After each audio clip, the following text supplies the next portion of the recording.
नमस्कार, मैं रवीश कुमार। दुनिया के अमीरों पर हमला हो गया है। टैरिफ को लेकर व्यापार युद्ध ऐसा छिड़ा है कि इसमें बम बंदूक भले ना चल रहे हों, लेकिन दुनिया भर के लोगों की जेब में धमाका होने लग गया है। क्या ट्रंप ने अमेरिका और दुनिया भर में नोटबंदी कर दी है? इस लेवल का काम ट्रंप से पहले दुनिया में एक ही शख्स ने किया है, वह भी भारत के एकमात्र लोकल ग्लोबल लीडर ने। अब वही काम अमेरिका के राष्ट्रपति ट्रंप टैरिफ लगाकर ग्लोबल लेवल पर कर गए हैं। आपको नोटबंदी याद होगी। इसी तरह के तर्क दिए जा रहे थे कि अमीरों का काला धन मिट जाएगा, गरीबों का घर धन से भर जाएगा। हो क्या रहा है दुनिया में, होगा क्या आपके जीवन में, इस सवाल का जवाब किसके पास है कोई नहीं जानता। लेकिन क्या आप वाकई अमीरों पर हमला होता हुआ देख रहे हैं? उनके हाथ से निकलकर पूंजी उस 60 से 70% लोगों में बंटने वाली है जो गरीब हैं, या इस हंगामे के पीछे से अमीरों का दूसरे तरीके से नियंत्रण होने वाला है? ट्रंप के वाणिज्य सचिव स्कॉट बेसेंट ने कहा है कि स्टॉक मार्केट में 88% शेयर केवल 10% अमेरिकी के हाथ में हैं। बाकी के 12% स्टॉक 40% लोगों के हाथ में। बाकी लोगों का यानी 50% लोगों का स्टॉक मार्केट से कोई लेना देना नहीं। तो क्या ट्रंप ने 50% अमेरिकी पर हमला बोल दिया है? Do you remember India's only local global leader statement? नोटबंदी के समय उन्होंने क्या कहा था? यही कि नोटबंदी से अमीरों की नींद उड़ गई है, जिनके घर में गद्दे में नोटों के बंडल है गंगा जी में फेंक रहे हैं। देखिए समानता दोनों के विचारों में। नोटबंदी के बाद क्या हुआ? जो भारत गरीब था वो और गरीब हुआ। गरीबों और ना समझ लोगों में यह दलील ठेल दी गई कि उनका कुछ नहीं बिगड़ रहा, जो बिगड़ने वाला है पैसे वालों का बिगड़ेगा। लेकिन नोटबंदी के बाद भारत में अमीर और अमीर होते चले गए। हर साल का डेटा यही कहता है, और गरीबों के लिए अवसरों के दरवाजे बंद होते चले गए। क्या ट्रंप वाकई 50% अमेरिकी लोगों को अमीर बनाने जा रहे हैं, शेयर बाजार में निवेश करने वाले 50% अमीरों पर हमला करके? सोमवार 7 अप्रैल को जब जापान का मार्केट खुला तो वहां का सूचकांक निके खुलते ही 8% गिर गया। जापान का ही टॉपिक सूचकांक करीब 8.5% गिरा। जापान के बाद ताइवान का सूचकांक ताईएक्स 10% के करीब गिर गया। इतना ही हांगकांग का सूचकांक गिर गया। चीन का शंघाई सूचकांक 7% से ज्यादा गिरा। सिंगापुर का सूचकांक स्ट्रेट टाइम्स 5.5% गिर गया, और दक्षिण कोरिया का सूचकांक कोस्पी करीब 4.5%। ऑस्ट्रेलिया का सूचकांक S&P ASX 200 6% गिर गया। कोई भी सूचकांक एक दिन में 5% से ज्यादा गिर जाए तो भयंकर माना जाता है, लेकिन यहां तो बाजार कहीं 6 तो कहीं 7 तो कहीं 10% गिरने लगा। ट्रिलियन ट्रिलियन ट्रिन ट्रिन हो गया, मतलब हर मार्केट में लाखों करोड़ रुपए हवा हो गए। ऑस्ट्रेलिया के शेयर मार्केट में 160 अरब डॉलर हवा हो गए। आई मीन स्वाहा हो गए। हवा एंड स्वाहा are both different things. Europe के बाजारों में भी भारी गिरावट आई। जर्मन इंडेक्स DAX और फ्रांस इंडेक्स CAC 6% से ज्यादा गिर गया, जबकि ब्रिटेन की इंडेक्स FTSE 5% के करीब गिरा है। कोविड के समय जब दुनिया बंद हो गई, उस समय के बराबर बाजार गिर गया, ऐसा बता रहे हैं। एक तरह से ट्रंप ने मार्केट में कोरोना फैला दिया है। 2 से 3% की गिरावट ही बाजार में अफरा तफरी मचा देती है। यहां तो 5 तो कहीं 7 कहीं 10% गिरने लगा है। ट्रंप की टैरिफ नीति के कारण आशंका थी कि बाजार में गिरावट आएगी, लेकिन बाजार इतना गिरने लग जाएगा कि अर्थव्यवस्था खतरे में पड़ जाएगी, यह किसने सोचा था? अमेरिका में लोग 1987 की याद कर रहे हैं, जब एक दिन में 22% मार्केट गिर गया था। ब्लैक मंडे कहा जाता है। तब लोगों ने भांप लिया था कि 1987 के पहले 7 महीनों में अमेरिका का डाउ जोन्स इंडस्ट्रियल एवरेज 44% बढ़ गया था। जरूर बुलबुला होगा इसके पीछे, मार्केट इतना कभी नहीं बढ़ता। वो बात आखिर सच साबित हुई, और अगस्त 1987 में एक ही सत्र में डाउ जोन्स 22.6% गिर गया। भारत का बाजार तो ऐसे ही गिरता जा रहा है जैसे इसने अमेरिका से आया मॉल्ट विस्की गटक लिया हो। 7 अप्रैल सोमवार को बाजार खुला तो खुलते ही सेंसेक्स 39 अंक नीचे गिर गया, जबकि निफ्टी 1000 अंक नीचे खुला। निफ्टी मेटल के शेयरों के दाम 10% से ज्यादा गिरे। कहा गया कि ट्रंप की टैरिफ नीति के कारण ऐसा हुआ है। कुल मिलाकर 5 मिनट में ही भारत के बाजार से निवेशकों के 19 लाख करोड़ रुपए उड़ गए। निफ्टी खुलते ही 22,000 के नीचे चला आया। सेंसेक्स 73,000 के नीचे आ गया। सितंबर 2024 में अपने इतिहास के सबसे उच्चतम स्तर पर चला गया था जब 86,000 के पास गया। 6 महीने में सेंसेक्स 13,000 अंक नीचे आ गया है। सेंसेक्स और निफ्टी में पूरे दिन गिरावट का माहौल बना रहा। सुबह 10 बजे तक नेशनल स्टॉक एक्सचेंज में ट्रेड हो रहे करीब 2,668 शेयरों में से 2,534 शेयर नेगेटिव में चल रहे थे, जबकि सिर्फ 96 शेयर में पॉजिटिव असर देखने को मिल रहा था। वैसे सेंसेक्स सुबह 3900 अंक नीचे चला गया था, लेकिन करीब 1600 अंकों के साथ सुधार भी करता है। 73,137 पर बंद हुआ। निफ्टी 50 ने भी सुधार कर लिया। सुबह 10:15 तक निफ्टी 50 के 20 कंपनी के स्टॉक्स 5% से ज्यादा नीचे चल रहे थे। सबसे ज्यादा गिरावट फैशन और सौंदर्य सामग्री बनाने वाली कंपनी ट्रेंड के शेयरों में देखी गई। ट्रेंड के स्टॉक्स 17% से ज्यादा गिर गए। 5 अप्रैल को यह स्टॉक 5,562 रुपए पर बंद हुआ था। 7 अप्रैल को करीब 5,000 पर यह स्टॉक खुला। देखते देखते 10:20 तक 4,488 पर आ गया। निफ्टी 50 के एक भी स्टॉक पॉजिटिव में नहीं दिखे। इससे आप तो अंदाजा लगा ही सकते हैं कि आज मार्केट पर किस तरह का असर पड़ा और बड़ी कंपनियां कैसे प्रभावित हुई हैं। गणित का वह सवाल याद है ना? याद कीजिए, वही हाल शेयर बाजार का है। सवाल दोहरा देता हूं। एक 80 मीटर ऊंचे गोल खंबे पर एक बंदर 1 मिनट में 5 मीटर चढ़ता है, परंतु दूसरे मिनट में वह 2 मीटर नीचे फिसल जाता है। पता लगाइए कि खंबे के ऊपरी सिरे पर पहुंचने में उसे कितना समय लगेगा। अगर शेयर बाजार का हल नहीं जानते तो आप इस सवाल को हल करते रहिए। पैसा भले वापस ना आए, बंदर पकड़ते रहिए। सिंगापुर के प्रधानमंत्री लॉरेंस वोंग ने राष्ट्र को संबोधित किया है। अपने देश के नागरिकों को बताया है कि अमेरिकी राष्ट्रपति के फैसलों का क्या असर पड़ने वाला है। उन्होंने ट्रंप के फैसले को मनमाना और खतरनाक बताया। उन्होंने एक काम की बात कही कि अमेरिका जैसी ताकतों ने ऐसी ग्लोबल व्यवस्था बनाई जिसमें बहुत सारी खामियां थीं, लेकिन जिस अमेरिका ने अपने लिए जो सिस्टम बनाया अब उसी को खुद ही ध्वस्त कर रहा है। प्रधानमंत्री लॉरेंस ने कहा कि मेरे साथी सिंगापुरियों, दुनिया बदल रही है। इससे सिंगापुर जैसी छोटी अर्थव्यवस्था को भारी नुकसान होगा। सब इनके बारे में पूछ रहे हैं कि भारत के प्रधानमंत्री नरेंद्र मोदी क्यों नहीं बोल रहे कि भारत जैसी बड़ी अर्थव्यवस्था पर क्या असर पड़ेगा। सिंगापुर के प्रधानमंत्री कह रहे हैं कि दुनिया ने ऐसा आखिरी बार 1930 में देखा जब व्यापार युद्ध के चलते दूसरा विश्व युद्ध छिड़ गया। भारत के प्रधानमंत्री क्यों नहीं कुछ बोल रहे? 10 साल लगाकर खुद को ग्लोबल लीडर के रूप में स्थापित करते रहे और इतनी बड़ी ग्लोबल घटना पर एक शब्द नहीं। विश्व में व्यापार युद्ध छिड़ा है और सैनिक परिधान धारण कर युद्ध विमान की सैर करने वाले प्रधानमंत्री नरेंद्र मोदी लगता है इन सब से टाटा बाय बाय कर चुके हैं। उनका यह थम्स अप बता रहा है कि तुम लोग अपना अपना संभालो, मैं उड़ने चला। Global institutions are getting weaker. International norms are eroding. More and more countries will act based on narrow self-interest and use force or pressure to get their way. This is the harsh reality of our world today. We will stay vigilant. We will build up our capabilities. We will strengthen our network of partnerships with like-minded countries. We are more ready than many other countries with our reserves, our cohesion, and our resolve. But we must brace ourselves for more shocks to come. The global calm and stability we once knew will not return anytime soon. We cannot expect that the rules which protected small states will still hold. I'm sharing this with you so that we can all be mentally prepared, so that we will not be caught off guard. Let us not be lulled into complacency.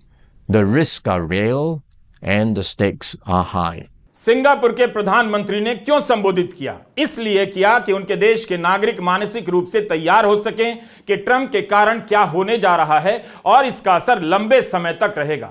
Trump ने दुनिया का नक्शा बदल दिया है। इसका लाभ America को कितना मिलेगा, चीन को कितना, कौन जानता है। चीन के राष्ट्रपति कहते हैं चीन ही दुनिया का भविष्य है, चीन के साथ व्यापार कीजिए, चीन में निवेश कीजिए। मलेशिया के प्रधानमंत्री अनवर इब्राहिम ने कहा है कि अमेरिका ने जो टैरिफ लगाया है उसका मुकाबला करने के लिए आसियान आसियान देशों के 10 सदस्यों को मिलकर कुछ करना चाहिए। जब मिलकर कहेंगे तो आवाज सुनी जाएगी। ट्रंप के टैरिफ का सबसे बुरा असर दक्षिण एशियाई देशों पर पड़ने वाला है। अगर आसियान देशों ने जवाबी टैरिफ लगा दिया तब भारत पर चारों तरफ से नकारात्मक असर पड़ सकता है। ट्रंप ने हर देश पर न्यूनतम 10% टैरिफ लगाया है, लेकिन 60 से अधिक ऐसे देश हैं जिन पर 10% से अधिक टैरिफ लगाया है। तो कितना कुछ है बोलने के लिए, हर कोई बोल रहा है। सबसे अच्छे भारत के प्रधानमंत्री हैं, उन्होंने कुछ कहा ही नहीं, तो ट्रंप के टैरिफ पर क्या बोलना है, इसे लिखने और रिसर्च करने की कोई जरूरत नहीं। इस दौरान वे थाईलैंड गए, श्रीलंका गए, क्या आपने टैरिफ पर उनका कोई भी बयान सुना होता तो सारे अखबारों में यह पहली हेडलाइन होती। बिहार का चुनाव कुछ ही महीने दूर है, वरना मुसलमानों पर तरह तरह का भाषण अभी तक शुरू हो गया होता। प्रधानमंत्री मोदी ने कुछ फोटो ट्वीट किए हैं, आप भी इसे देखकर निहाल हो जाइए। 1996 में विश्व जीतने वाली श्रीलंका की टीम के साथ अभी फोटो खिंचाने का कोई तुक समझ में आता है तो मुझे भी बताइए। इधर जयसूर्या की तरह ट्रंप छक्के पर छक्का लगाए जा रहे हैं और भारत के प्रधानमंत्री 29 साल पहले क्रिकेट की विश्व विजेता टीम के साथ फोटो खिंचवा रहे हैं। कौन इन सब के पीछे इतनी मेहनत कर रहा है और इससे क्या रिजल्ट आने वाला है? प्रधानमंत्री नरेंद्र मोदी ही नहीं, इस समय भारत का कोई भी मंत्री आपदा में अवसर की बात नहीं कर रहा। सोमवार का सूरज जैसे जैसे दुनिया के अलग अलग हिस्सों में निकलता जा रहा था, पूरब से पश्चिम की ओर बढ़ता जा रहा था, शेयर बाजारों में गिरावट से दहशत फैलती जा रही थी। प्रतिशत और लाखों करोड़ का तो हिसाब ही नहीं रहा।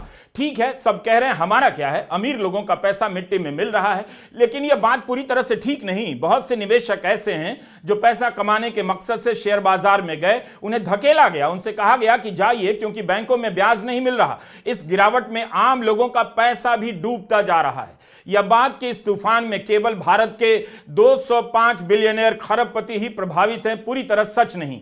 भारत में 18 करोड़ से अधिक डीमैट खाते हैं। 2024 में 4.5 करोड़ से ज्यादा डीमैट खाते खुले हैं। हर महीने 38 लाख लोगों ने डीमैट खाते खोले। 2023 से तुलना कीजिए तो 2024 में 33% अधिक खाते खोले गए। ये 18 करोड़ डीमैट खाते केवल टाटा एंड अंबानी के नहीं हैं, उनके भी हैं जो आपके कस्बे में रहते हैं, पढ़ाते हैं, छोटा मोटा कारोबार करते हैं और कुछ ढंग की भी नौकरी करते हैं। इसलिए इस गिरावट में यह सुख नहीं लुटा जा सकता कि नोटबंदी में केवल अमीर बर्बाद हो रहा है, गरीब मस्त है। नोटबंदी में भी आम लोग बर्बाद हुए और इस तूफान में भी आम लोग भी बर्बाद हो रहे हैं। भारत का बाजार 6 महीने से गिरता जा रहा है, लेकिन सोमवार को जिस तरह से गिरा उसके आगे सर मुड़ाते ही आसमान से गिरने वाले ओले भी सहम जाएं, ओले भी स्लो मोशन में गिरने लग जाएं। लेकिन जिस ट्रंप के लिए भारत के लोगों ने हवन किया, उस ट्रंप ने उनकी पूंजी को हवन कुंड में झोंक दिया है। स्वाहा स्वाहा हो रहा है। शांति शांति कब होगी? महीना चैत का है, एक चैती गाने का मन कर रहा है। यही ठैया मोतिया हेराई गईले रामा, कहवा मैं ढूंढूं।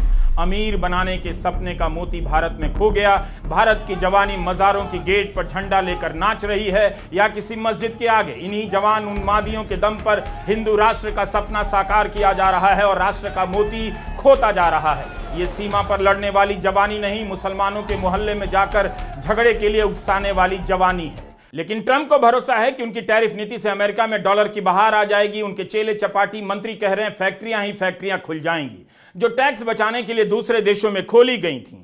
और जब अमेरिका में खुलेंगी तो उनमें हजारों हजारों लोगों को काम मिलेगा। लेकिन जिस तरह से शेयर बाजार गिर रहे हैं उससे नहीं लगता कि नौकरियों की बाढ़ आने वाली है।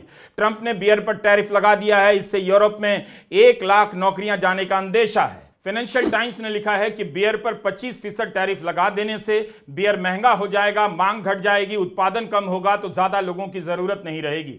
इसी तरह अमेरिका कॉफी का भी भारी आयात करता है। कॉफी का उत्पादन वहां नहीं होता लेकिन खपत काफी होती है। अब वहां कॉफी महंगी हो जाएगी तो लोग कम पीने लग जाएंगे। इससे क्या होगा कि कॉफी के उत्पादन पर असर पड़ेगा उन देशों में जहां इसका किया जाता है। ट्रंप और उनके समर्थक कह रहे हैं कि शेयर बाजार में जो गिरावट है उससे प्रभावित होने की कोई जरूरत नहीं, ये छोटे समय के लिए है। लेकिन उनके समर्थक भी तो इसी शेयर बाजार में निवेश करते हैं। क्या वे इस घाटे को ट्रंप के सपने के लिए सहन कर पाएंगे? ट्रंप बार बार कह रहे हैं कि वो जो कर रहे हैं उन्हें ठीक ठीक पता है कि क्या कर रहे हैं। हो सकता है कि उनके आलोचक वही लोग हों जो नव उदारवादी गिरोह के सरगना हों, लेकिन क्या इसका जवाब केवल इसी में है? क्या ट्रंप आर्थिक बाजार में कोई नई लोकतांत्रिक दुनिया बना रहे हैं जहां किसी तरह का सरगना या गिरोह राज नहीं करेगा? इस वक्त यकीन करना मुश्किल हो रहा है। 1987 में ट्रंप ने न्यूयॉर्क टाइम्स में एक विज्ञापन निकाला तब वे मात्र कारोबारी थे और राजनीति से कोसों दूर। करीब $1 लाख दिया उस विज्ञापन के लिए जिसमें ट्रंप ने कहा कि वैश्वीकरण से अमेरिका को कोई फायदा नहीं हुआ। इससे जापान का व्यापार लाभ बढ़ गया, सहयोगियों को सैन्य मदद की लागत बढ़ गई और डॉलर मजबूत होने से मैन्युफैक्चरिंग बैठ गया। इसे ठीक करने का रास्ता यही है कि अमेरिका अपना व्यापार घाटा खत्म करे, टैक्स खत्म करे और अपनी अर्थव्यवस्था को बढ़ने दे।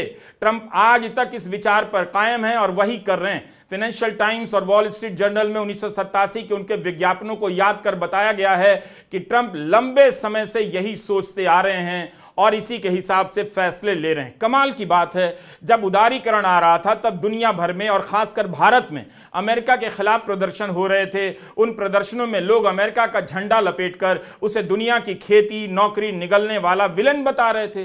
लेकिन उसी अमेरिका का एक बड़ा बिजनेसमैन तब से कह रहा है कि अमेरिका को दरअसल वैश्वीकरण से घाटा हो गया और अब वही राष्ट्रपति बनकर वैश्वीकरण को खत्म कर रहे हैं। व्हाइट हाउस उत्साहित है, मार्च महीने में अमेरिका में 2,28,000 नौकरियां बढ़ गईं। क्या यह ट्रेड नीति के कारण है? दुनिया में जो ट्रेड वॉर छिड़ा है उसका असर अभी नहीं देखा जा सकता, मगर ट्रंप कहते हैं कि उनकी नीतियां नहीं बदलने वाली हैं। ट्रंप और उनके समर्थक शेयर बाजार की इस तबाही से बिल्कुल नहीं हिल रहे, जबकि अमेरिका भर में प्रदर्शन होने लगे। ट्रंप समर्थक इन प्रदर्शनों को प्रायोजित बता रहे हैं, लेकिन क्या वाकई ट्रंप इस बात से बेखबर रहेंगे कि पूंजी डूबती जा रही है, बाजार में उथल पुथल अमेरिका के फायदे के लिए है? ट्रंप दावा करते हैं कि वे इसी निचले तबके को काम और पैसा देकर अमेरिका को महान बनाना चाहते हैं, लेकिन क्या उनका रास्ता सही है?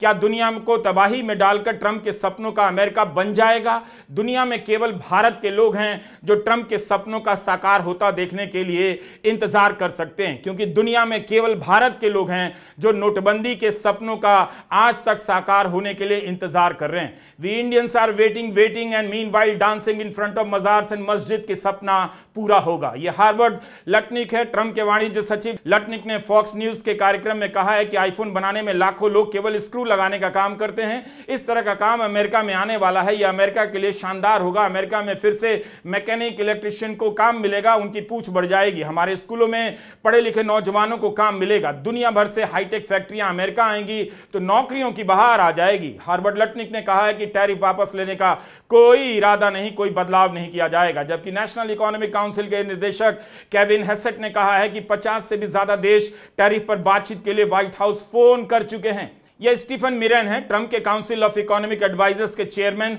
2024 में उन्होंने एक पेपर लिखा कि टेक्सटाइल जैसे सेक्टर में कम पैसे की नौकरियां अब मुमकिन नहीं, लेकिन टैरिफ के कारण अमेरिका में हाई एंड की मैन्युफैक्चरिंग हो सकती है, नौकरियां मिल सकती हैं। स्कॉट बेसेंट ने कहा है कि स्टॉक मार्केट का क्रैश कर जाना एक शॉर्ट टर्म रिएक्शन है, मंदी की कोई उम्मीद नहीं। स्टॉक मार्केट के क्रैश कर जाने पर जब मीडिया ने ट्रंप से सवाल पूछा तो ट्रंप ने कहा वे नहीं चाहते कि कोई भी चीज नीचे जाए, लेकिन कभी कभी कुछ चीजों को फिक्स करने के लिए दवा देनी पड़ती है।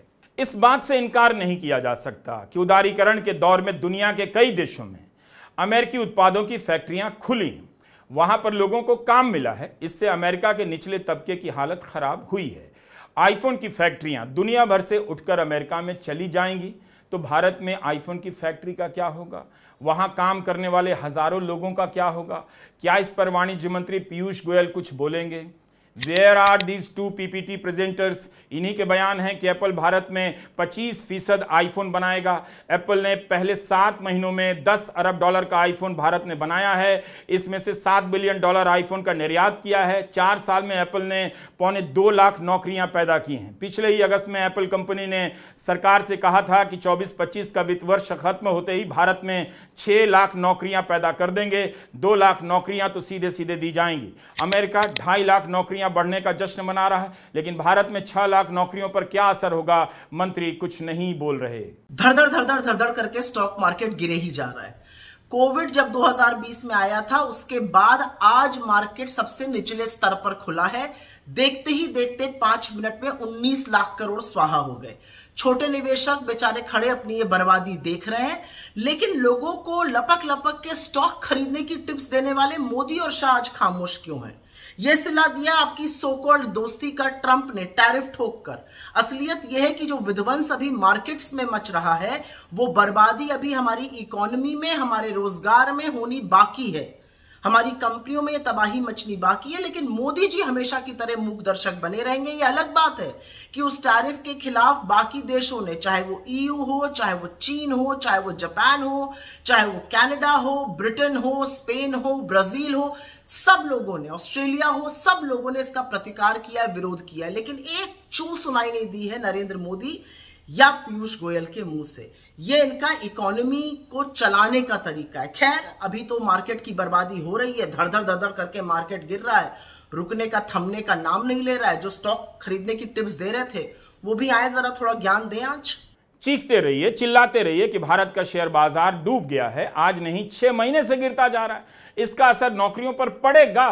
प्रधानमंत्री मोदी तब भी नहीं बोलेंगे। कांग्रेस क्यों चाहती है कि प्रधानमंत्री मोदी बोलें? जब उनका काम संभल से लेकर वक्फ बिल से हो जा रहा है तो उन्हें पेट्रोल की कीमतों से लेकर टैरिफ पर क्यों बोलना चाहिए कि भारत पर क्या असर पड़ेगा?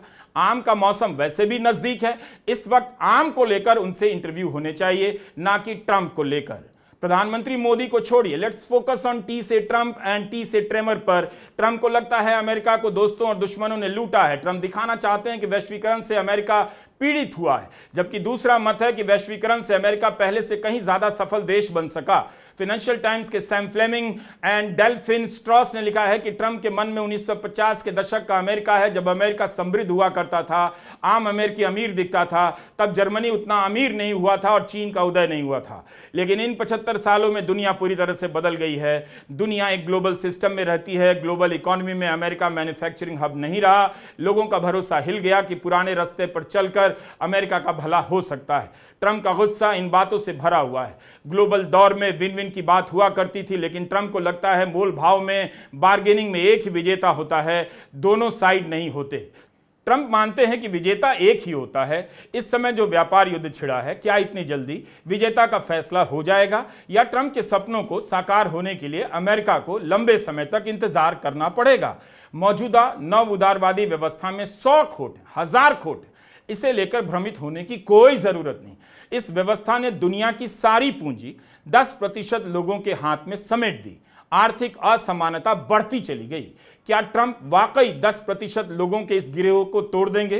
ट्रंप ने दोस्त क्या दुश्मन क्या टैरिफ लगाने में किसी को नहीं छोड़ा। हम नहीं जानते यह कितना लंबा चलेगा। अमेरिका के लिए अच्छा होगा तो भारत के लिए कैसे अच्छा होगा? उन लोगों पर क्या असर पड़ेगा जो करोड़ों रुपए का लोन लेकर अमेरिका पढ़ने गए हैं, अमेरिका में नौकरी कर रहे हैं, करना चाहते हैं?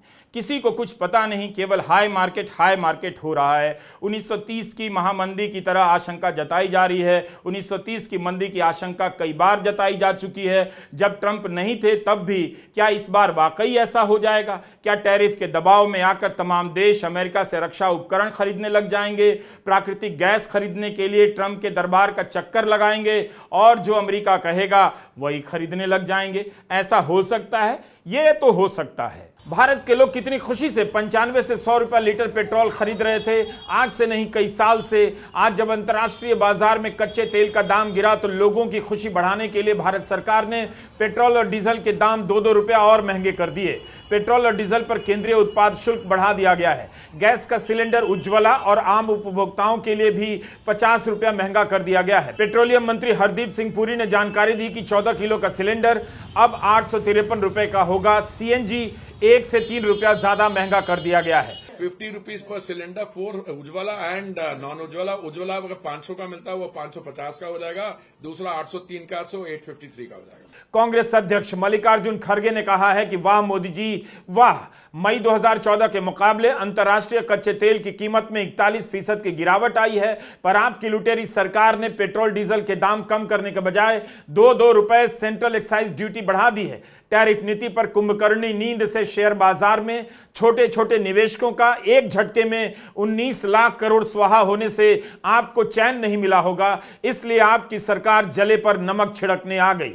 ट्रंप के कारण एक सप्ताह के भीतर अंतर्राष्ट्रीय बाजार में कच्चे तेल की कीमतों में करीब 10% की गिरावट आई है। 7 अप्रैल को अंतर्राष्ट्रीय बाजार में कच्चे तेल की कीमत 3% गिरी, $63.30 प्रति बैरल।